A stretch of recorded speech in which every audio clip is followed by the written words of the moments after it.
Tourmaline, spinel, tsavorite ou tanzanite, ces noms ne vous disent peut-être rien, et pourtant ces pierres exceptionnelles sont un véritable trésor à contempler chez le joaillier monégasque Marco Molinario. Le but, découvrir et en apprendre plus au sujet de ces gemmes rarissimes aux couleurs et nuances spectaculaires. Par exemple, la tanzanite que nous proposons dans sa variété naturelle, ce qui est absolument rare puisque la tanzanite, voici un petit secret, et la plupart des fois elle est chauffée.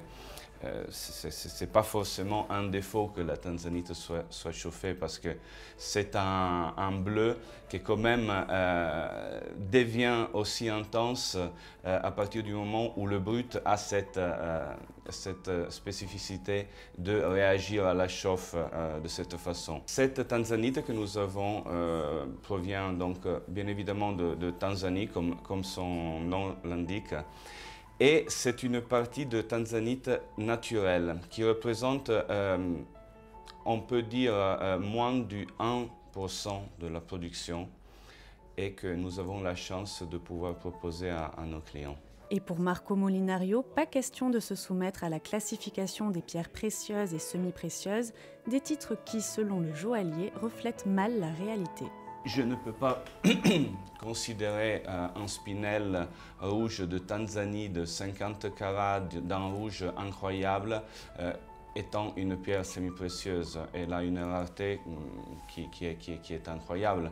Ou comme une tourmaline Paraíba de la plus belle couleur turquoise, que juste pour se comprendre, est une pierre qui a eu la plus spectaculaire des évolutions depuis qu'elle a été découverte, puisque la tourmaline Paraíba a été découverte en 1989 sur un site au Brésil, dans l'état de Paraíba, d'où le nom aussi. Souvent les pierres ils prennent leur appellation depuis leur lieu d'origine. Cette pierre, à l'époque de cette découverte, donc on est en train de parler de 24 ans en arrière, elle ne valait pas grand-chose, on va dire, beaucoup moins qu'aujourd'hui.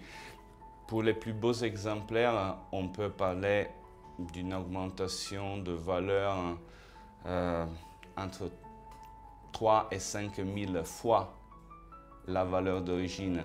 Donc ça, c'est spectaculaire. C'est notamment l'une de ces pierres d'exception qui habille la couronne anglaise, que l'on croit souvent à tort ornée d'un rubis. Allant de 50 000 à 2 millions d'euros, ces pièces uniques sont à admirer jusqu'au 25 août.